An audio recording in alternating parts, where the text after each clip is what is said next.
Good morning and welcome.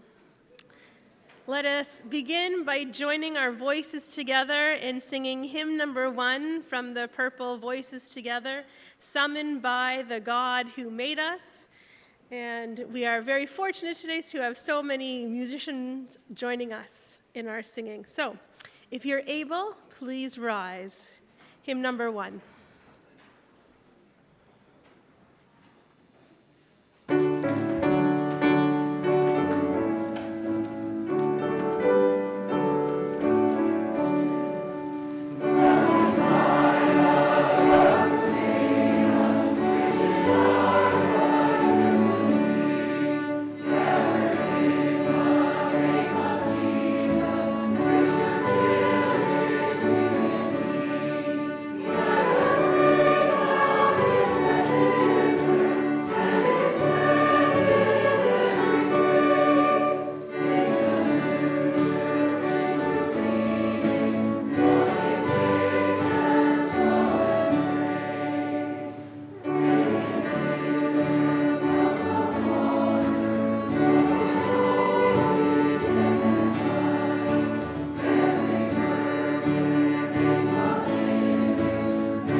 Good morning, and welcome to this Gathering Sunday. Welcome if you came early, ate breakfast, and are settled in, ready to go. Welcome if you came later and just got to your seat, taking your first breaths in this space. Welcome if you are watching online and are sitting there with your coffee or tea.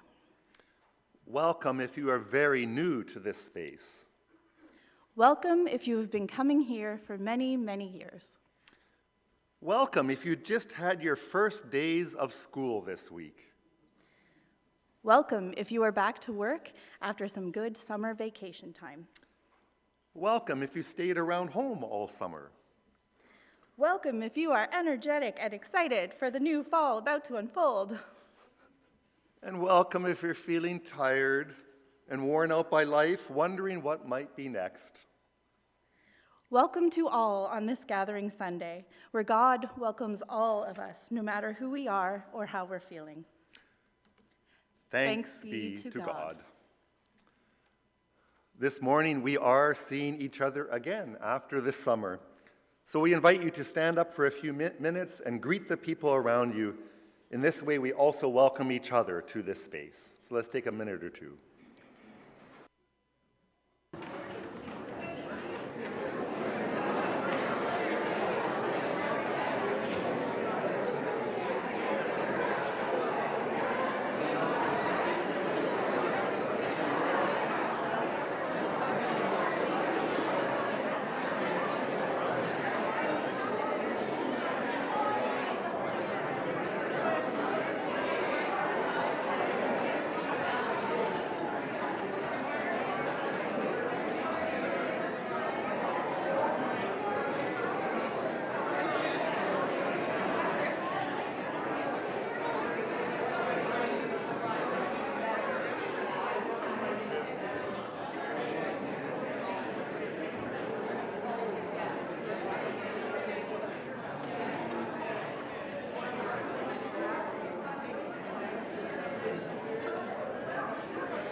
Isn't it good to be together again with all of us? As we begin a new fall worship season, we want to ground ourselves in this space and location in our world. So we want to speak a land acknowledgement that names the long history of the land and respect for those who first lived and moved in this space. We acknowledge that we are gathered for worship on the traditional territory of the Anishinaabe, the Haudenosaunee, and the Neutral Peoples. St. Jacob's Mennonite Church stands in the territory of the Haldeman Tract and is covered by the covenant of the dish with one spoon, which calls us as settlers and as newcomers to work together with First Peoples of this land to share it in peace, recognizing that we all eat from the same dish.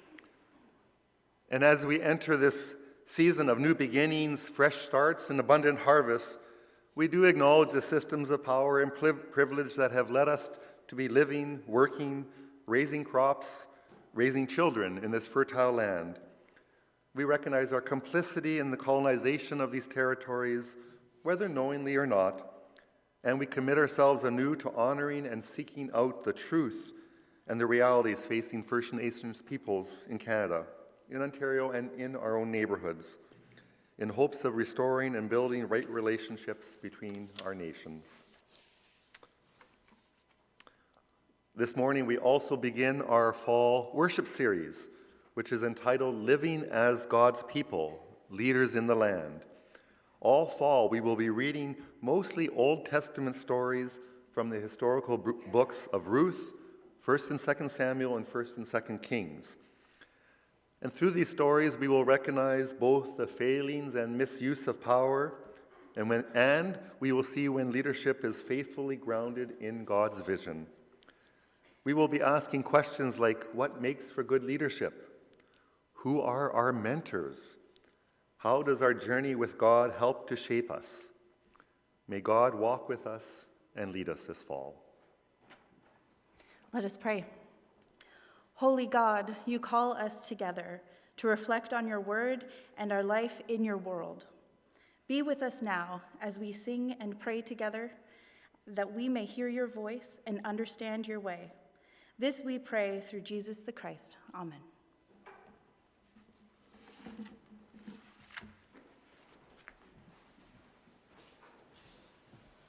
Let us join together again for hymn number 6, Let's Walk Together.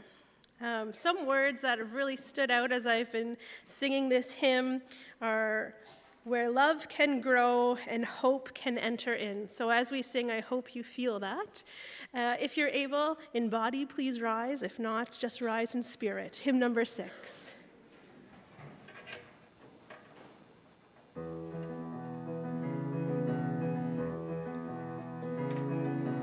walk together for a while.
Sorry. There's just so much lovely music this morning, I forgot there were 2 in a row. So, next we will sing hymn number 197, God's Glory Fills the Heavens.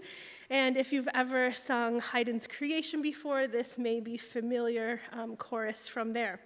So, if you're able, again, please rise for hymn number 197, God's Glory Fills the Heavens.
This is a warm invitation to any children and junior youth who are here with us today. I welcome you to the front of the sanctuary. And we have a tradition here of gathering an offering as part of our children's time as well. If you have that, you can bring it on forward. If you don't, that's just fine.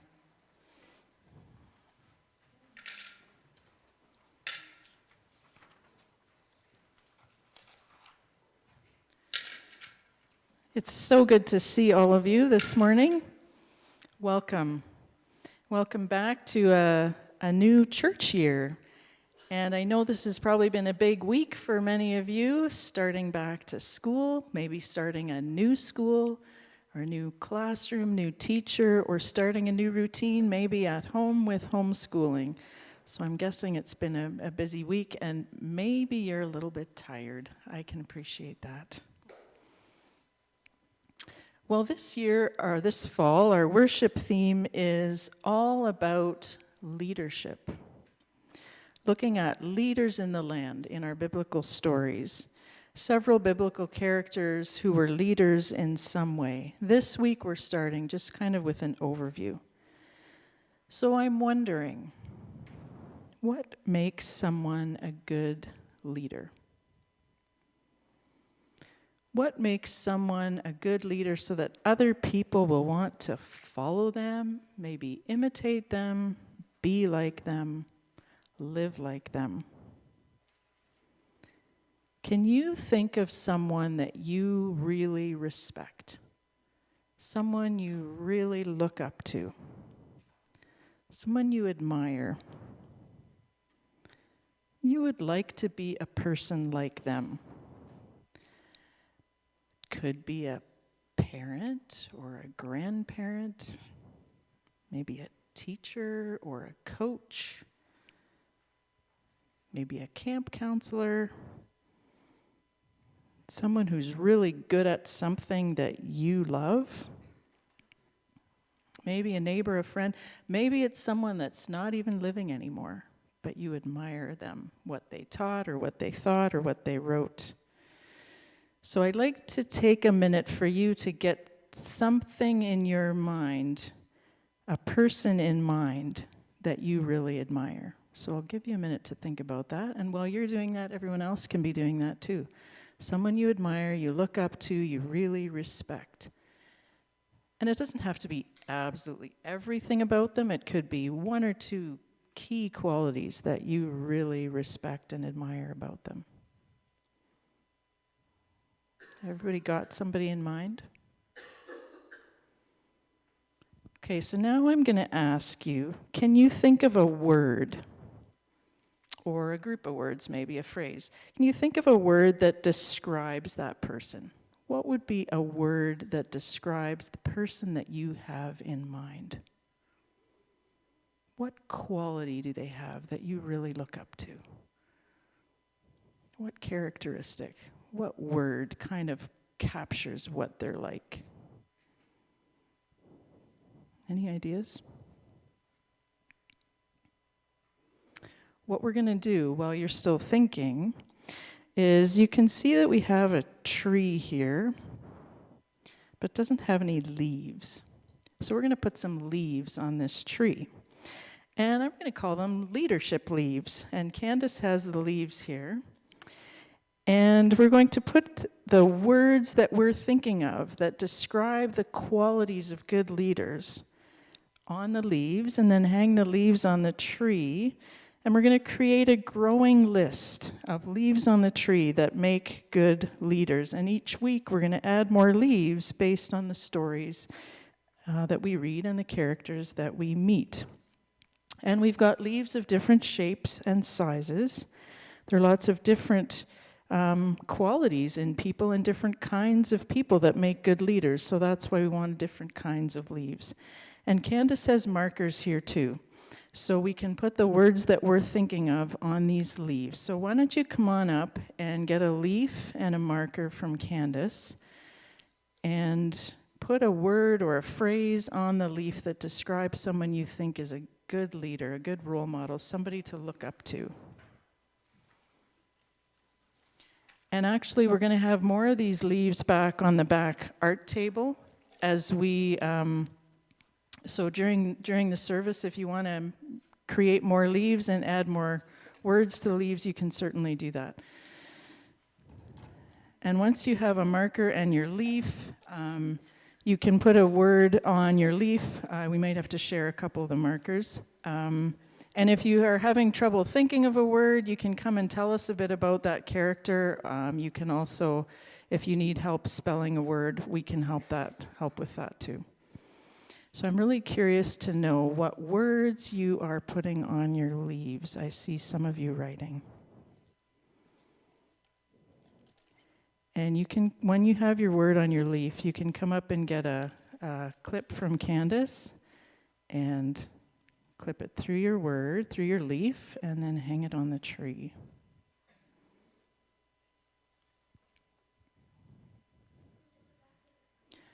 Good question. Back or front? Could be either. Doesn't matter. Wherever you think it makes sense. All right. Can I come around and as you come up, you can maybe tell me what your word is, and as you put it on the tree. Confident. So you can hang that on the tree.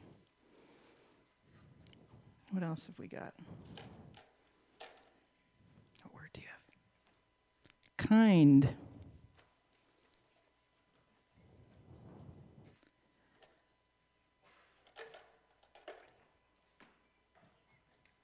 Respectful, caring, brave, fun.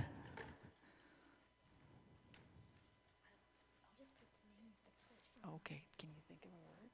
A quality of that person. What do they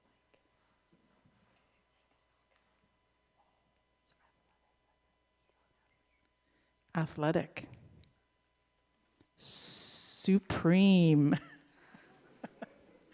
That's great. Thanks. And a couple of you are still thinking, and that's just fine. You can add your leaf later to the tree if you want to. All right, so we have a growing set of leaves on the tree here that are starting to create a sense of what makes a good leader. So the one thing that we're going to talk about this morning is how our good qualities that make us leaders are rooted and grounded in who we are created to be as God's people. And we're talking about God's wisdom as something that grounds all of us. And a tree has roots and a trunk. And so the tree trunk and roots will remind us of the support that we need to grow the gifts that we have that can make us good leaders. All of our good leadership qualities come from God. And so when we look at these qualities that we've put on the tree, we're all born with different gifts and talents and abilities. And we learn more as we grow. And good leaders use their good gifts and their talents and their abilities to do good things. And that's what makes leadership. So we're going to be thinking about these kinds of qualities during the fall and adding qualities to our tree as we go along. And when you think of something and you want to add it, feel free to do so. All right, we'll have more leaves as the week goes on. All right, thanks for coming up this morning. It's good to see you all. You can head back to your seats.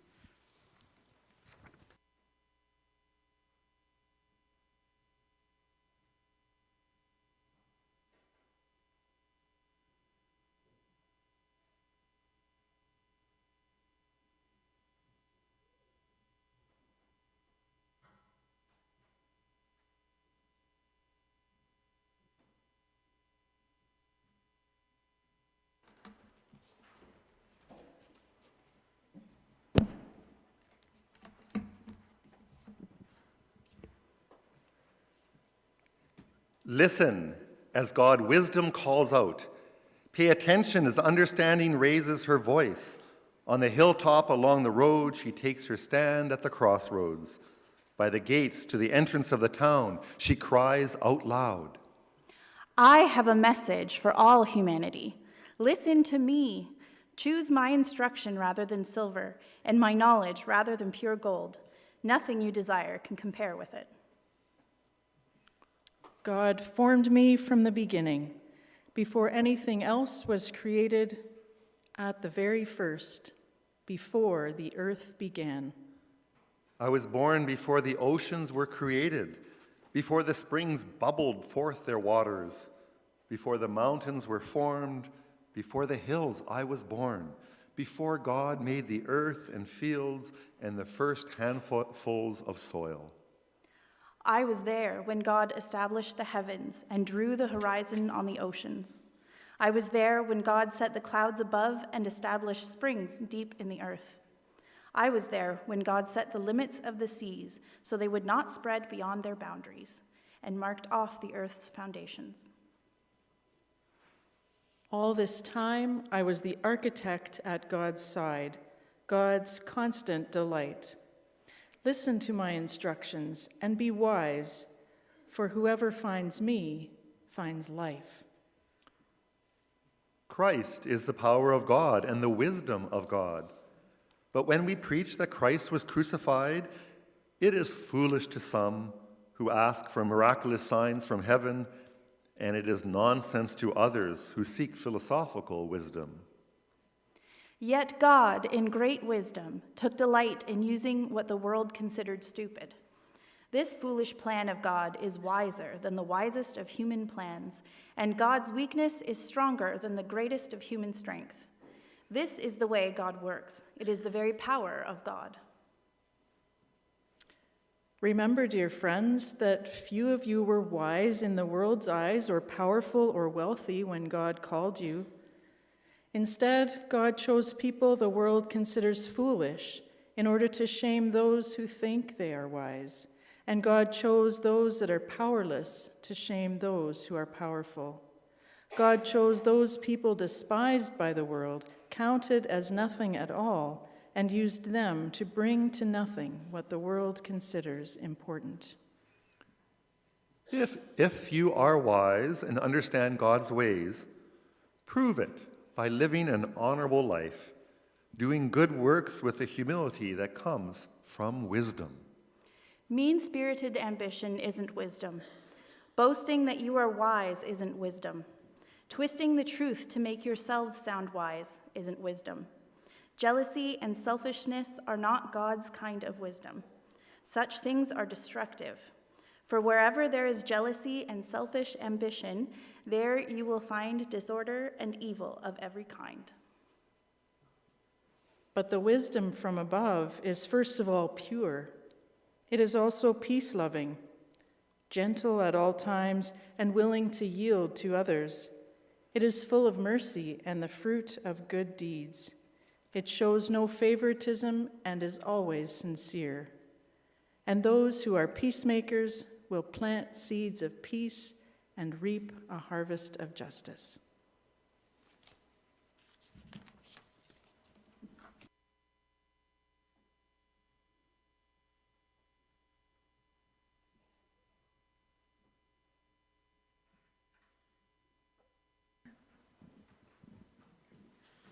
Our next hymn comes from our green Sing the Journey. It is hymn number 36, Long Before My Journey's Start. And to introduce the hymn, the instrumentalist will play through one time, and then we will sing all three verses. Hymn number 36, please stand.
As we started in the children's time, I invite you to again take a moment to think of someone you respect and admire, someone you look up to, someone who you would consider a significant role model.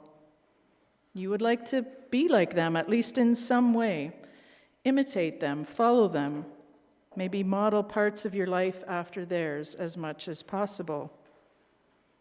And like we said with the children, this could be a parent, a grandparent, a teacher, a coach, a team leader, a coworker, someone in your church family.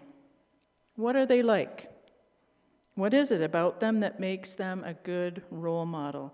Can you think of a word or a phrase that describes them like we did with the children?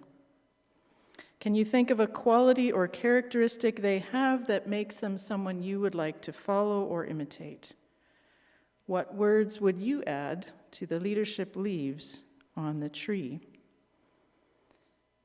As the series goes on, we will add more words to the tree. And now I'll invite Larry to put up a leadership wordle that came with the children's Sunday school resources. Do any of these qualities make it onto your list? When we talk about the qualities that make someone a good role model or mentor, we are talking about leadership qualities. What is good leadership? Is it all about charisma and passion and dynamism? Or is it about vision and courage and risk-taking? Or is it mostly about responsibility and integrity and trust? Unfortunately, with the election season in full swing in the US and talk of early elections in Ontario and Canada, it might be easier to say what good leadership is not. Sadly, it seems we have many examples.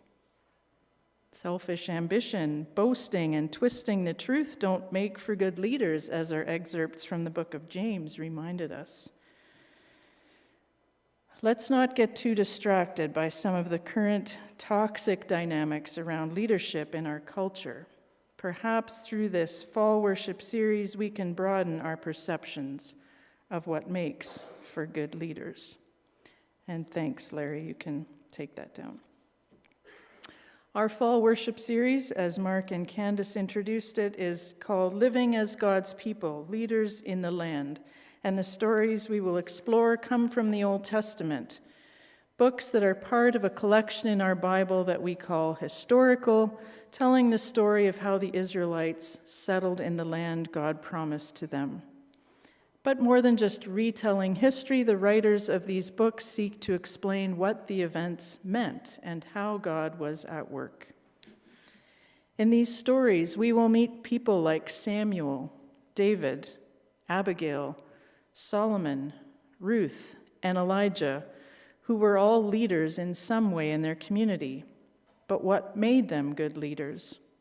Some had wealth, power, and fame, but that's not what made them good leaders. In fact, those things often distracted them from making good choices. Others were poor, young, or powerless, and yet God chose to work through them even though they were a bit of an unlikely, surprising choice to be a leader. So how were all these different kinds of people good leaders? Is there a common thread? They were good leaders when they learned to listen for God and connect with God. Their wealth, their power, their knowledge, their position or role or responsibility, or even their age wasn't the deciding factor, but rather that they were tuned in to God. They were grounded in God's wisdom. They learned to trust God's wisdom. They began to understand what God was inviting them to do. And yes, sometimes they struggled to make wise choices, but when they connected to God's wisdom, they were able to live according to God's vision. So as we go through this fall series, we will learn from them how to trust in God's wisdom to guide us as we grow into leaders who share the love, peace, and compassion of God in our communities.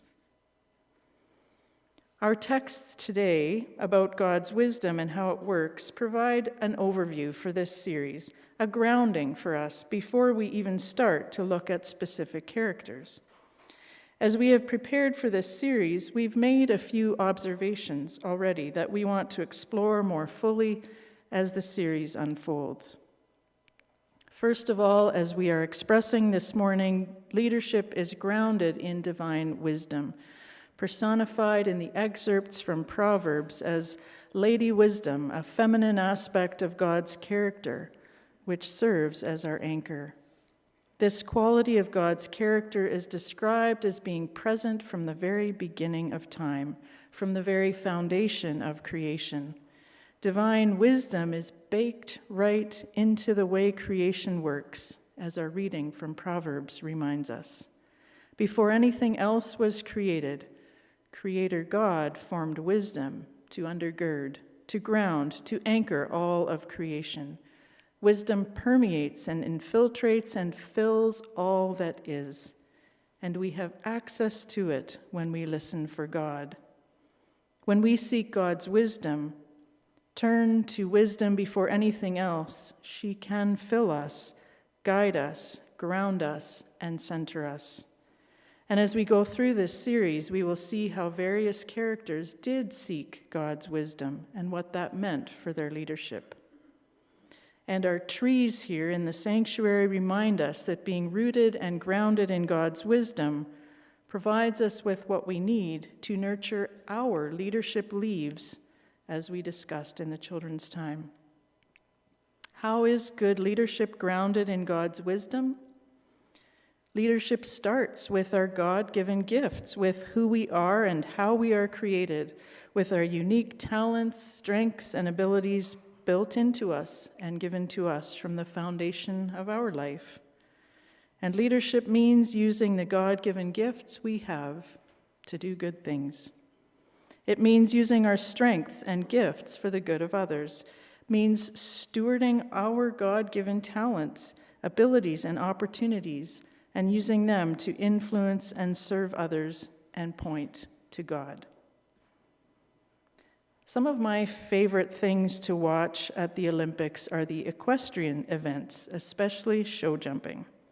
There's something so thrilling, so magnificent about these powerful yet nimble, graceful, agile horses flying over huge jumps, making it look so smooth and effortless and easy.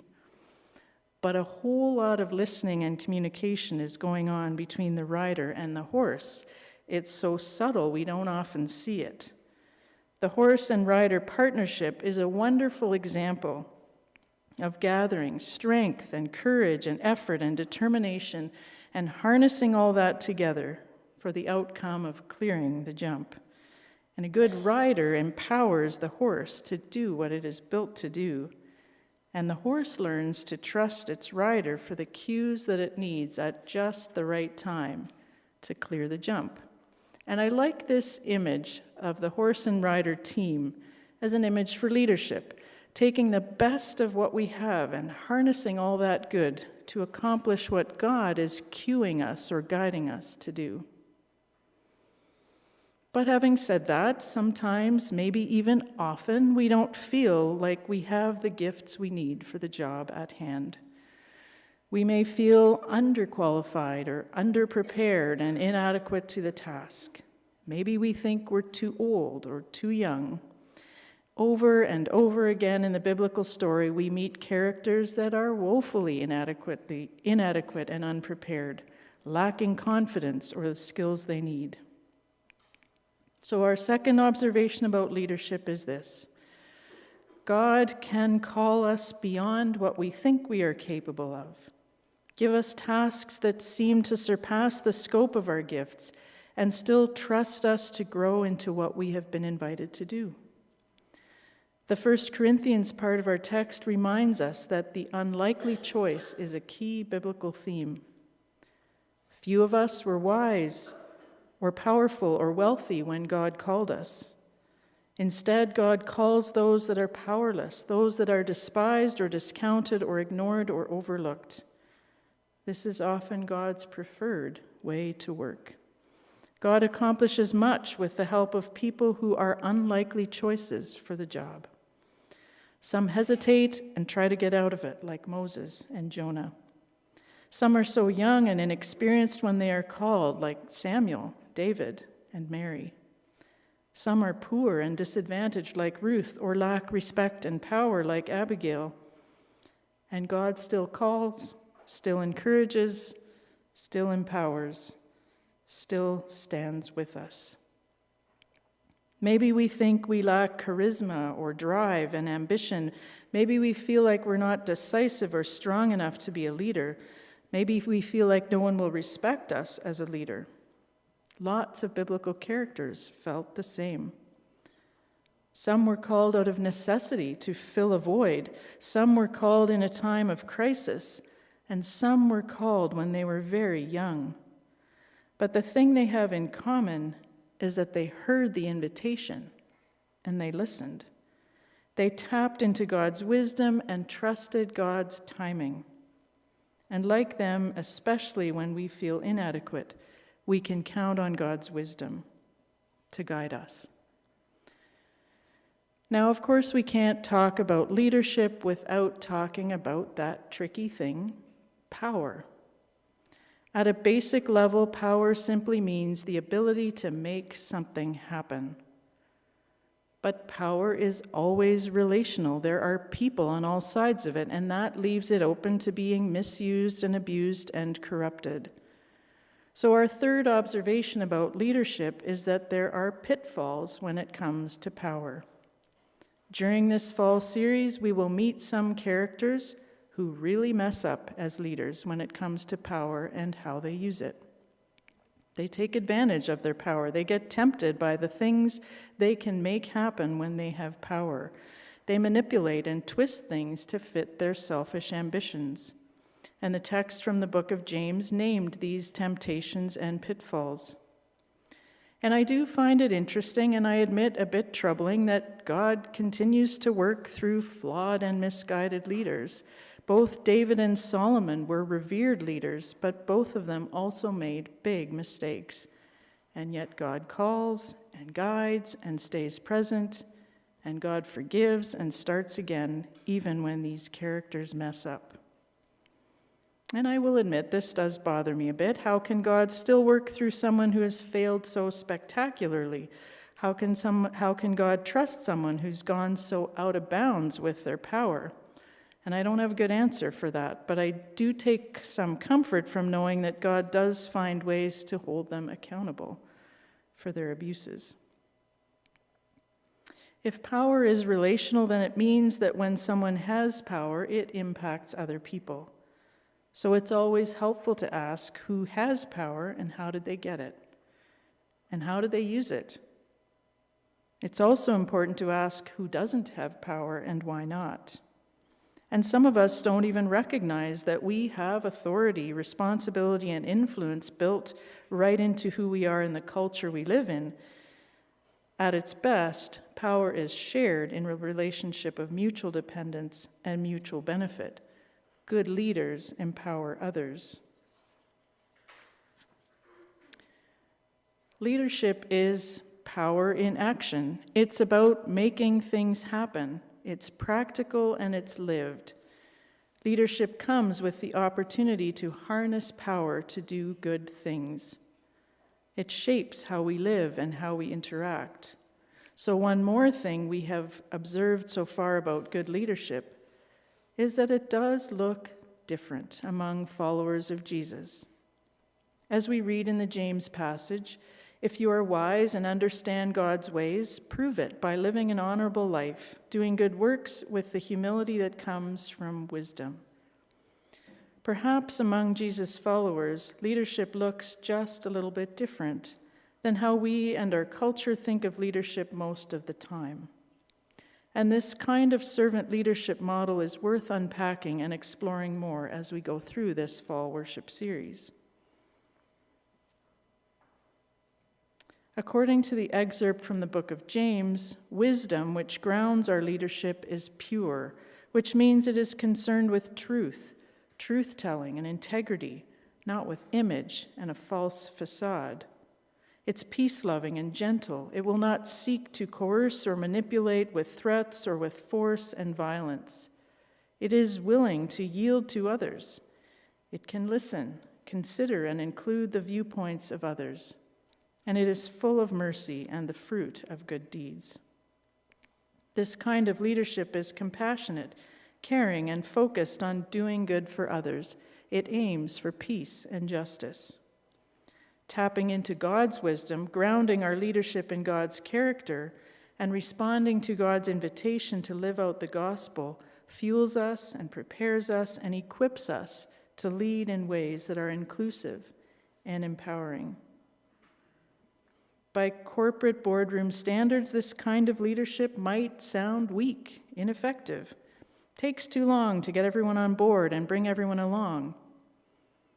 It reminds me of the saying, if you want to go fast, go alone. If you want to go far, go together.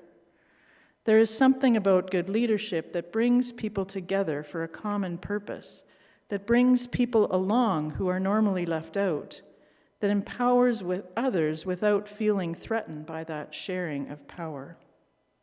And there's a circle of characters up here on the display table, which is a good reminder of that kind of dynamic.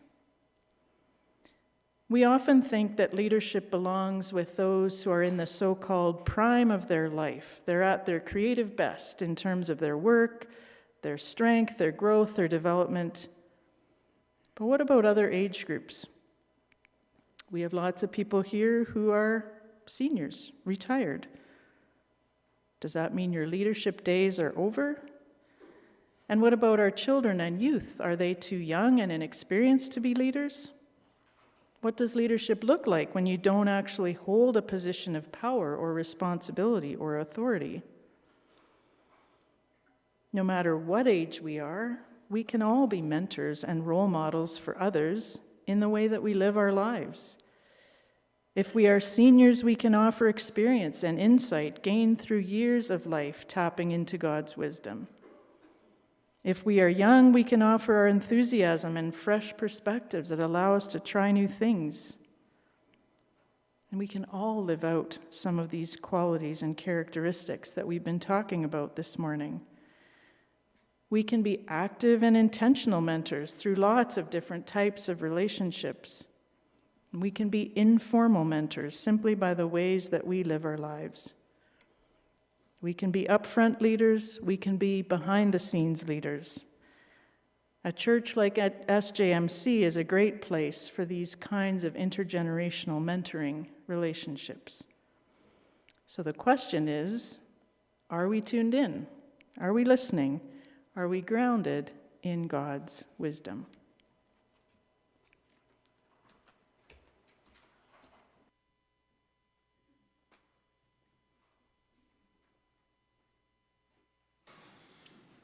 Let us respond by singing together hymn number 368, Spirit of Life. We'll sing this through twice. If you're able, please stand. 368.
Today is our Gathering Sunday, which means lots of announcements to make.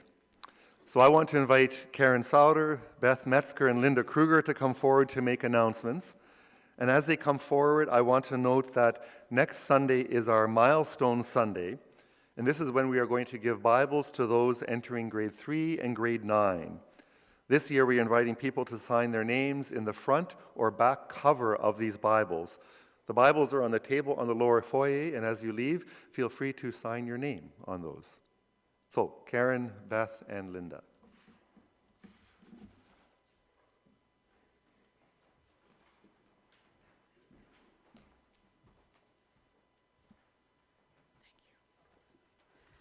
Good morning, everyone. My name is Karen Sauter, as you've been told, and in case you didn't know this about me, I am a St. Jacob's Mennonite Church senior. The 2024-2025 church year is ramping up to be an exciting time for the senior population of SJMC. This past summer, Willie and Doris Foll, Wolfgang and Karen Kohler, and Stuart and I were busy planning a roster of events ranging from fun and entertaining to informative and thought-provoking. It goes without saying that fellowship will be a priority for these gatherings. And it is my pleasure to invite all seniors to our kickoff event happening at the end of this month. On Friday, September 27, from 2 to 4, right here in the church basement, seniors are invited to the Seniors Ice Cream Social. There will be ice cream, a fun game, and a time for fellowship. And did I mention there will be ice cream with toppings? Yeah, so we will also be introducing the schedule of activities that have been planned for this church year. So mark your calendars and plan to join us for the ice cream social. There is a sign-up sheet on the foyer table for the social, and we ask that you sign up by Sunday, September 22nd. We will also be passing the hat at this event to collect for expenses, so bring along some cash. And you can explain to the younger generation what cash is. Doris and Willie, Karen and Wolfgang, Stuart and I are excited about what's in store for SJM seniors this year. We hope you join us and check out the activities.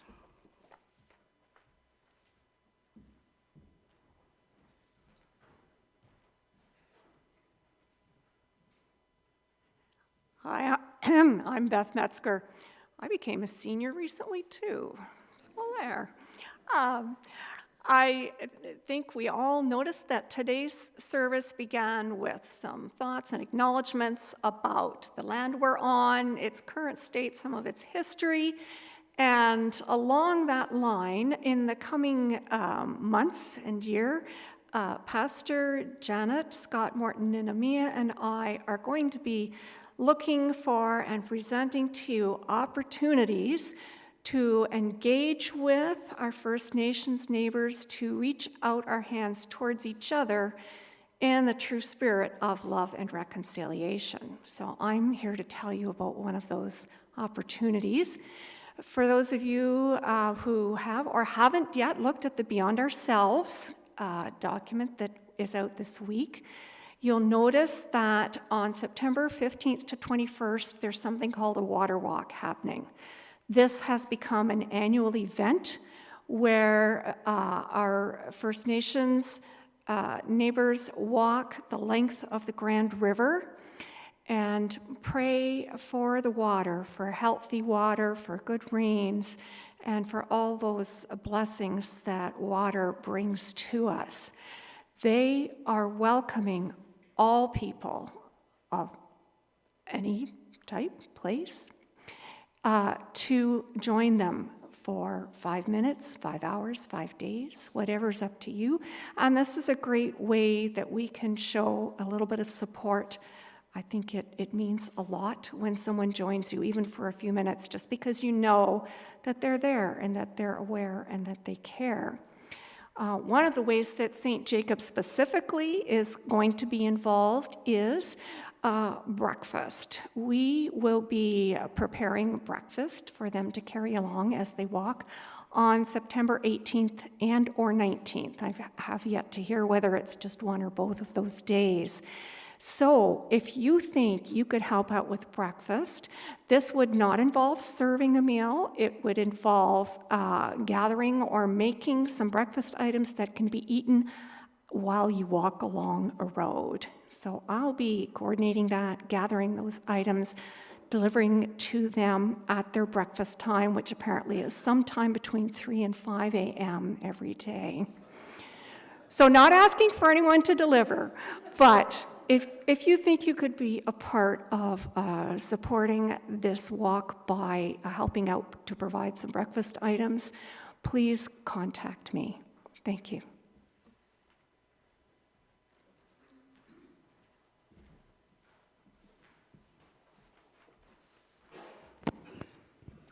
Good morning. In this week's newsletter, you may have read about our upcoming visit from 2 Benin Bible Institute guests from September 25th to October 7th. Benin Bible Institute is located in Cotonou, Benin, West Africa, and it's a theological training institute with which St. Jacob's Mennonite Church has officially partnered since 2007. Our partnership and relationship has been nurtured and grown over many years. Mutual visits, such as our upcoming visit, have been really important in strengthening this relationship. And we are blessed to be able to welcome BBI guests after a number of years during which travel wasn't possible. Visiting us in a few weeks are 2 BBI board members, Germaine Dassou and Jocelyn Ahuga. There will be a number of opportunities for us to welcome and engage with them, including the Sunday morning worship service and congregational potluck on September 29th, and a benefit concert in support of our Faculty Development Fund on October 6th. You may want to host or join them for a meal hosted by another SJNC member. So if so, please contact Beth Metzger, Sue Shantz, or Chuck or myself, and please continue to watch for more details about this visit.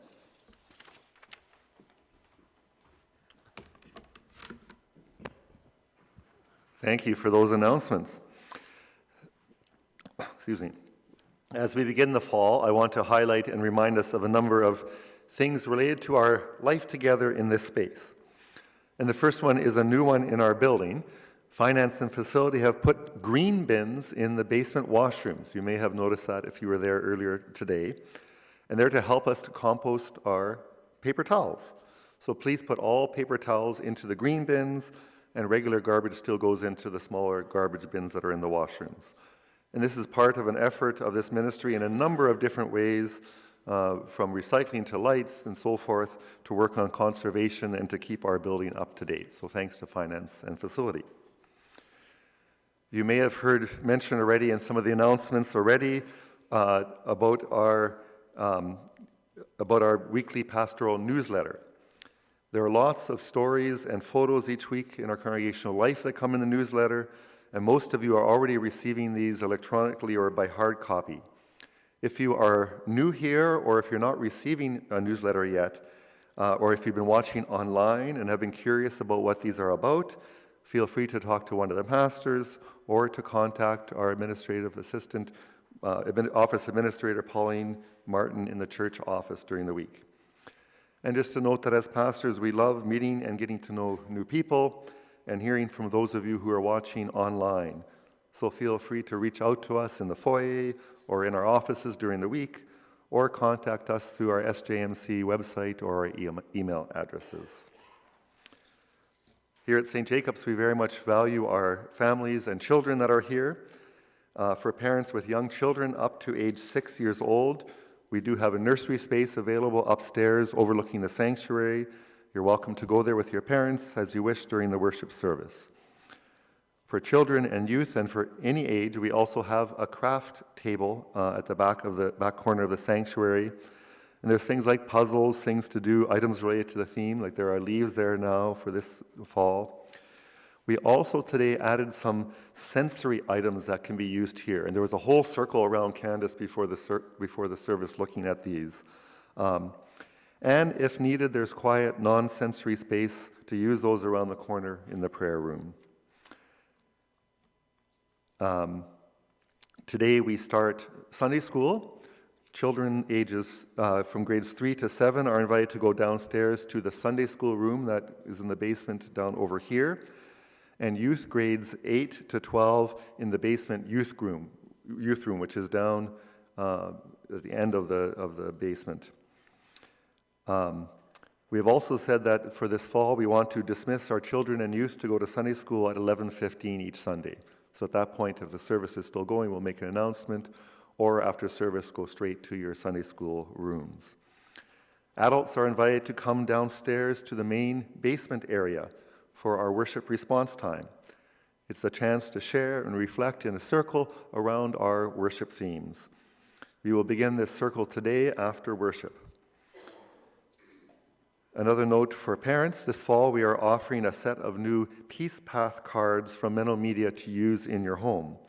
There are some samples on the foyer table upstairs, and there's a chance for you to sign up for those, and there are no charge for that. I also want to share a little update for junior youth and youth. For the last couple of years, we've had a really neat four-church model where our junior youth have been gathering together with 4 congregations: Bloomingdale Mennonite, Elmira Mennonite, and Floridale Mennonite, and then our congregation. And often we have 20 to 25 junior youth that gather. You've got a good critical mass for activities. Each church plans these, and they happen once a month. We met this summer to talk about this coming year and decided to make this for junior youth and have one big group that covers all those ages. So from grade 5 to grade 12, to have a large kind of neat mass of a 4-church junior youth group. We also will continue to do some of our own activities in our congregation. So this will happen once a month, and the first event is this coming Friday evening, September 13th. Elmira Mennonite is hosting, so it'll be at their congregation from 6 to 8. So come after supper. There are food trucks around, so you may want to take advantage of that. And they're planning kind of a neat theme, I think, kind of comes out of the summer, September Olympics. And then bring some snacks along with you for the end of the evening.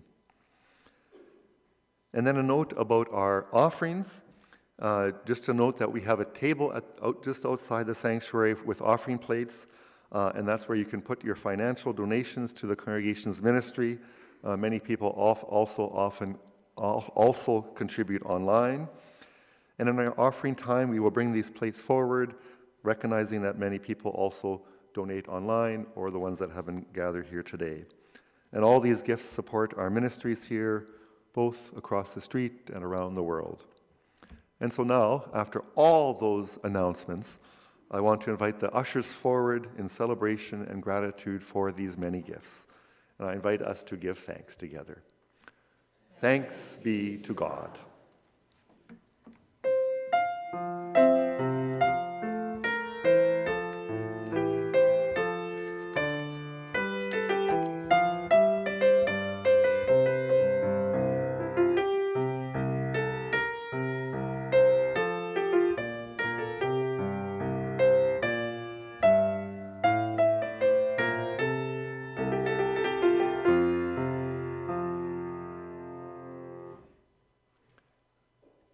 This is our time now in worship for us to share with one another the joys and concerns of our life. I invite you to raise your hand if you have something to share. Janet will come around with the mic, and please introduce yourself before you share. And as people finish their sharing, we will respond by either praying together, "Thanks be to God," or "O Lord, hear our prayers." And note that you can also share items for prayer with pastors during the week for inclusion in our weekly newsletter. So are there things that people would like to share this morning?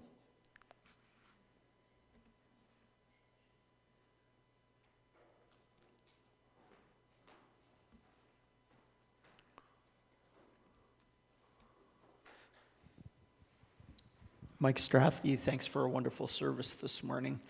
It's left me thinking about the paradox of water, references before about not being too much water. And I've been thinking about Southeast Asia, people in Japan and in the Philippines and in another country that's blanking on me now. But anyways, there's been a typhoon that's just hammered that area. And in some parts of the Philippines, they've been getting a couple inches of rain every 24 hours for weeks and weeks to come.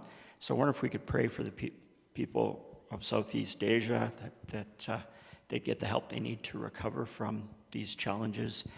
I'd also ask for prayer for myself, because I'm headed to Manila on Wednesday to visit Mita's work in southern Philippines, be gone for a week and a half, and it is exactly the opposite time to what we are here.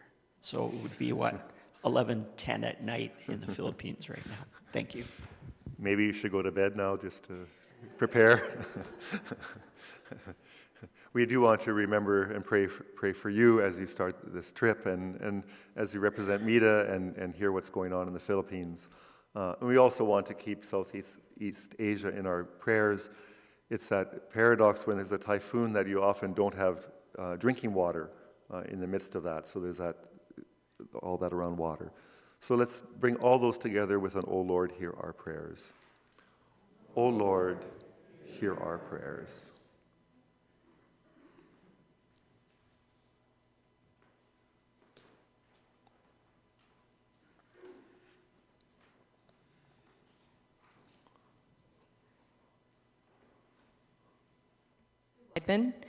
I'd welcome your prayers for my youngest brother, Dan, who had a stroke this week while camping in Eastern Ontario. So he's spent the week in Brockville Hospital. He has made some positive improvements. Fortunately, it was during the day, so it was witnessed. He got to the hospital in time and was able to get the clot-busting drug, so the clot has disappeared. He does have some deficits, but he has improved, and he is being transferred to Stratford this afternoon, so he will be closer to home. So we're grateful for that, and grateful that it was witnessed and he was not driving at the time when it happened. So there's lots to be grateful for, but I do welcome your prayers for his recovery. Yeah, thanks for sharing that, Sue, and we want to keep Dan in our prayers, his family, those around him.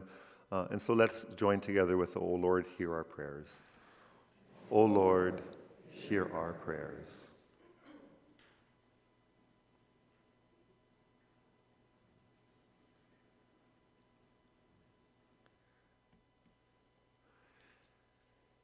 As we start this fall series on leadership and wisdom, I thought it would be good to pray the prayer that Jesus taught us to pray.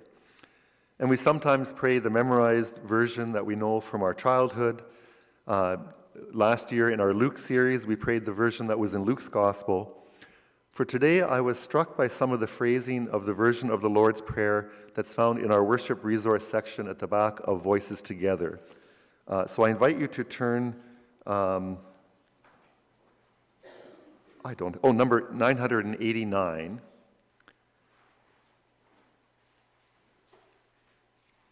And there's a version that says version A, B, and C, and I'm going to invite us to pray version C. For me, it was one that invited some new imagination. And so we will pray version B and version C, and I particularly was struck by some of the last phrases of the prayer around the fullness of love and what love brings. And so I invite us to pray together version C, number 989, the prayer that Jesus taught us. Blessed One, our source and support, holy is your name. May your love be enacted in the world. May your will be done on earth as in heaven. Give us today our daily bread, and forgive us our sins, as we forgive those who sin against us. Save us in the time of trial, and deliver us from evil.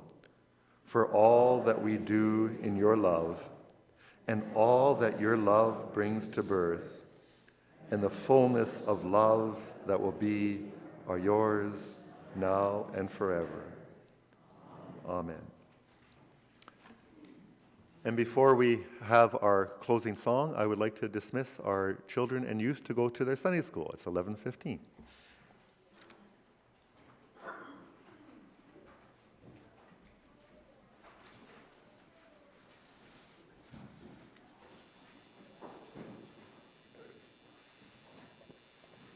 Our final sending song today is hymn number 601, Lead Me, Guide Me.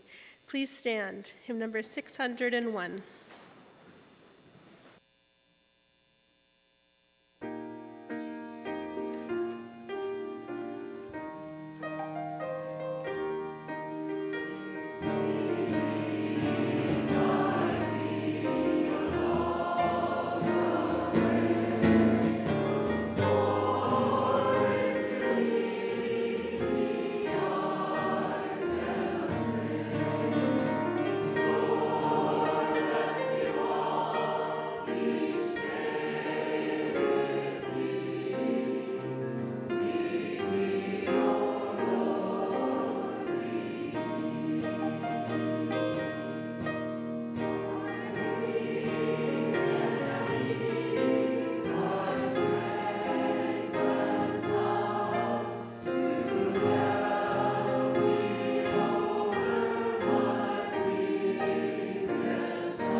The words of benediction are from Voices Together, 1050. We invite you to simply respond to each phrase with the words, Jesus, now lead on. From where we are to where you need us. Jesus, now lead on. from the familiarity of what we know to the wonder of what you will reveal. Jesus, now lead on. To transform the fabric of this world until it resembles the shape of your kingdom. Jesus, now lead on. Because good things have been prepared for those who love God. Jesus, now lead on. Amen.